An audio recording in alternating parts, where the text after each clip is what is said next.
chers amis téléspectateurs et téléspectatrices, chers internautes, nous vous souhaitons la bienvenue. Merci de nous rejoindre sur cette émission. Que Dieu vous bénisse pour votre présence devant vos écrans, devant vos ordinateurs, vos téléphones portables. Que le Seigneur vous bénisse là où vous vous trouvez, dans le nom précieux de Jésus. Nous allons aujourd'hui parler, du moins le thème d'aujourd'hui s'intitule « Attention aux loups ravisseurs ». Attention donc aux loups ravisseurs. Prions le Seigneur. Notre Père, nous voulons te dire merci. Seigneur, accorde-nous ta grâce. Donne-nous la révélation de ta parole. Que ton Esprit Saint prenne le contrôle de l'instrument que je suis, Seigneur. Et que ta parole puisse, Seigneur, atteindre le peuple que tu as préparé à cet effet. La Bible dit, ta parole ne revient point à toi sans avoir accompli son effet. Laisse que, Seigneur, que le peuple dont tu t'es choisi en ce jour soit béni par ta parole au nom de Jésus. Amen. Merci, bien-aimés.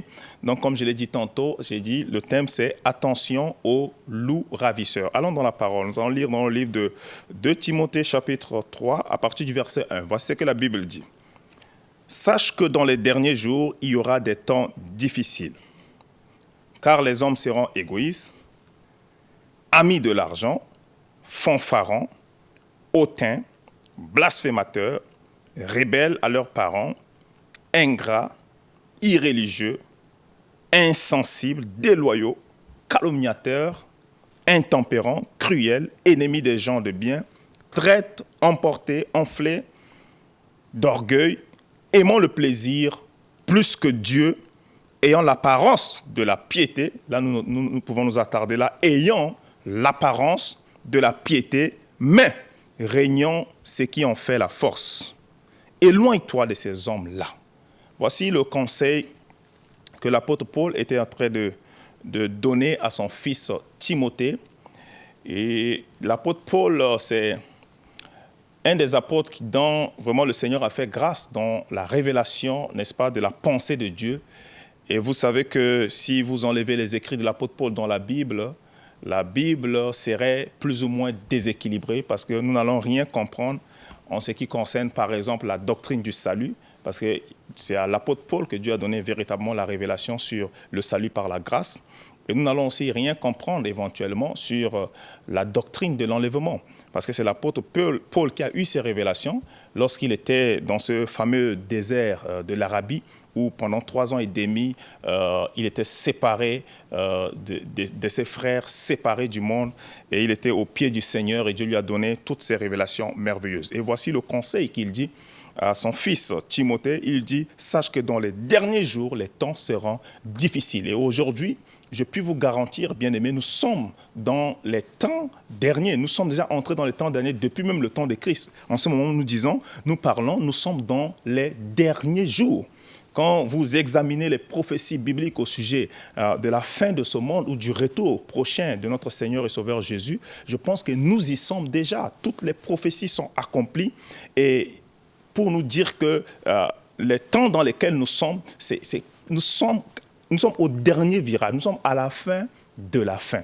Et c'est important de pouvoir comprendre que ce sera des moments difficiles et personne d'entre nous ne peut ignorer que les temps dans lesquels nous sommes, tout a changé. Les gens sont égoïstes, les gens aiment l'argent, les gens aiment le plaisir plus que Dieu.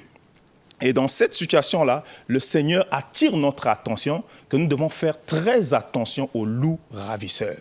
Quand vous considérez d'autres passages de l'apôtre Paul à son fils Timothée, il va dire « Fais attention parce qu'il y aura aussi des faux docteurs qui vont venir, des faux prophètes qui vont apparaître. Et ces personnes-là vont vouloir sortir ceux qui sont même élus du droit chemin. » Vous voyez? Pour dire que nous sommes arrivés là et c'est important que les enfants de Dieu soient alertes. C'est important que les enfants de Dieu soient vigilants pour ne pas tomber dans le piège de l'ennemi. Aujourd'hui, le constat est que lorsque on arrive quelque part, dans un environnement quelconque, bien dans une rencontre chrétienne, bien dans une église, dans un séminaire quelconque, nous constatons, par exemple, nous pouvons faire la remarque que lorsque l'homme de Dieu, un serviteur de Dieu, je mets entre guillemets, commence par prêcher, il commence par opérer dans les dons spirituels, commence par faire des miracles, tout de suite, le peuple est embarqué. Les gens commencent à suivre cette personne parce qu'ils ont vu l'onction, parce qu'ils ont vu les miracles. Bien-aimés, le temps dans lequel nous sommes, le miracle ne suffit pas pour déterminer si une personne est de Dieu ou pas. Parce que nous sommes dans les derniers temps. Lisons ce passage qui va peut-être nous éclairer. Je dis peut-être, mais ça va nous éclairer forcément, je crois de tout mon cœur. Dans Apocalypse chapitre 13, à partir du verset 1 jusqu'au verset 3, voici ce que la Bible dit. Puis je vis monter de la mer une bête qui avait 10 cornes et 7 têtes. Et sur ses cornes 10 diadèmes et sur ses têtes des noms de blasphème. La bête que je vis était semblable à un léopard, ses pieds étaient comme ceux d'un ours et sa gueule comme une gueule de lion. Le dragon lui donna sa puissance et son trône et une grande autorité. Et je vis l'une de ses têtes comme blessée à mort, mais sa blessure mortelle fut guérie. Et toute la terre était dans l'admiration derrière la bête. Ce passage est en train de nous parler de l'Antichrist, le dernier homme qui va gouverner ce monde avant que la fin de toute chose n'arrive. Et ici, la Bible dit que l'Antichrist va, n'est-ce pas, avoir, ou du moins il sera blessé mortellement. Mais sa blessure mortelle sera guérie. Et cela va donc attirer les gens, cela va donc provoquer l'admiration de l'humanité en ce qui concerne donc la bête, en ce qui concerne donc l'Antichrist. Continuons au verset 11 du même chapitre 13. Voici ce que la Bible dit. Puis je vis monter de la terre une autre bête qui avait 2 cornes semblables à celles d'un agneau et qui parlait comme un dragon. Elle exerçait toute l'autorité de la première bête, c'est-à-dire de l'Antichrist, en sa présence. Et elle faisait que la terre et ses habitants adoraient la première bête dont la blessure mortelle avait été guérie. Elle opérait, cette deuxième bête, elle opérait des grands prodiges, même jusqu'à faire descendre du feu du ciel sur la terre à la vue des hommes. Ce passage révèle le faux prophète qui va apparaître, qui va accompagner donc l'Antichrist, qui va amener l'humanité à pouvoir adorer la bête et le dragon qui est Satan lui-même. Et la Bible dit ici que ce temps viendra avec des signes, des miracles. Ce temps viendra avec des miracles au point de faire descendre le feu du ciel. Le faux prophète fera descendre le feu du ciel à la vue des hommes. Mais pourtant, c'est un faux prophète. Pourtant, c'est un faux prophète. Bien-aimés, nous ne pouvons pas, en aucune manière, faire confiance, nous appuyer sur des personnes qu'on appelle hommes de Dieu, qu'on ne connaît pas, qui viennent de nulle part, qui apparaissent et qui commencent par opérer dans les signes, les miracles, et que nous puissions placer notre confiance en eux. Ce n'est pas normal. Oui, en ces personnes-là, en elles, ce n'est pas normal. Nous devons comprendre que ce n'est pas parce que quelqu'un fait des miracles qu'il vient de Dieu. Ce n'est pas parce qu'une personne opère dans les miracles que cette personne vient de Dieu. Il y a des gens qui quittent même certaines congrégations parce que simplement ils disent qu'il n'y a pas l'onction, il n'y a pas de miracle là, nous allons partir là où il y a les miracles. Non, non, non. Ce n'est pas parce que quelqu'un opère dans les miracles que cette personne vient de Dieu. Ça, ce n'est pas vrai. La Bible ne nous a donné nulle part une indication que vous reconnaîtrez mes serviteurs par les miracles qu'ils feront.